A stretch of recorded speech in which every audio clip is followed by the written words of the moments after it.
Hello అండి, అందరికీ నమస్తే. Welcome to Sunanda kitchen. ఈరోజు మన వీడియోలో మునగాకు పౌడర్ అండి. ఇది చిన్నపిల్లలు మొదలుకొని పెద్దవాళ్ళ వరకు, ముసలి వాళ్ళ వరకు ఎవరైనా తినగలిగే విధంగా ఈజీగా డైజెస్ట్ అవుతుందండి. మనం చేసుకునే విధానమే కొంచెం కష్టంగా ఉంటుంది. అన్నీ లైట్గా ఆయిల్లో సన్నని మంట మీద ఎర్రగా వచ్చేలాగా డీప్ ఫ్రై చేసుకోవడమే కొంచెం కష్టంగా ఉంటుంది. అది ఒక్కటి చేసుకోగలిగితే మనము రుచికరమైన మునగాకు పౌడరు చక్కగా ఇడ్లీలో కానీ, దోశలో కానీ, చపాతీలో కానీ, అన్నంలో కానీ ఎందులోనైనా తినేయచ్చు.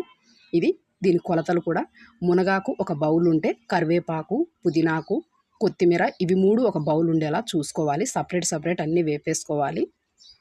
కొన్ని పల్లీలు, కొన్ని మినప్పప్పు, కొన్ని ఉలవలు, కొన్ని కందిపప్పు, కొంత పచ్చిశనగపప్పు, ఇవన్నీ కూడా అంతేనండి. అన్నీ లైట్గా ఉప్పు వేసుకొని, వేపేటప్పుడే ఉప్పు వేస్తే ఒక టేస్ట్ వస్తుంది. మధ్యలో ఉప్పు వేయడం వేరు. ఇలా ఉప్పులో వేపి మనం గ్రైండ్ చేసుకుంటే చాలా బాగుంటుందండి. ఇంకా రోట్లో దంచుకుంటే అయితే చాలా బాగుంటుంది. నేనైతే మిక్సీలో వేశాను, మీరైతే రోట్లో దంచుకోండి, ఇంకా మంచి టేస్ట్ వస్తుంది.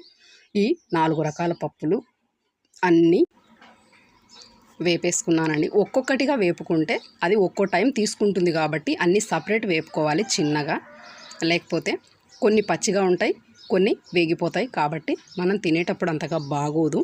కాబట్టి నేను ఎండుమిర్చి నాకు పడదండి, అందుకు నేను పచ్చిమిర్చి తీసుకున్నాను. మీరు ఎండుమిర్చి అయినా వేసుకోవచ్చు. ఒక 20 కారం గల మిరపకాయలు, ఒక 2 వెల్లుల్లిగడ్డలు అలా వేపేసుకోవాలి. కొంచెం చింతపండు, కొన్ని మనము ఉలవలు, అవిసె గింజలు, నల్ల నువ్వులు, ఆవాలు, జీలకర్ర మొత్తం అలా వేపేసుకొని, అది గంటెకు రాదు కాబట్టి నేను అలా జాలీలో వడగట్టేశాను. ఫస్ట్ మనం మునగాకు మిక్సర్లో వేసేసుకొని ఆ తర్వాత వాటిని కూడా మిక్సీలో వేసి మెత్తగా మిక్సీ పట్టుకోవచ్చు. మునగాకు మెదగదు, అందుకు అవి వేయాలి. ఆ తర్వాత చింతపండు వేసి కొంచెం అలా ఆడిసి, అది కూడా మెదగదండి. కాబట్టి మనం ఒక్కొక్కటిగా ఇప్పుడు పప్పులు కొన్ని వేసేసుకొని చింతపండును మెత్తగా స్మాష్ చేసేసి, మనం ఏ గోళంలో అయితే వేపుకున్నామో ఆ గోళంలో అన్నీ వరుసగా ఒక్కొక్కటి వేపేసుకొని మిక్సీలో మెత్తగా మిక్స్ చేసేసుకొని కొంచెం బరకగా ఉండేలా చేసుకుంటే మంచి టేస్ట్ వస్తుందండి.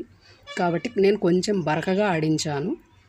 మనం అన్నంలో తిన్నా, ఇడ్లీలో తిన్నా చాలా బాగుంటుంది.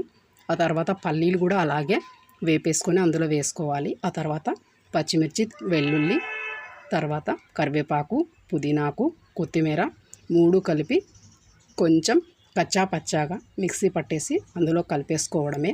చేత్తో స్మాష్ చేసుకుంటే మంచిగా ఉంటుంది.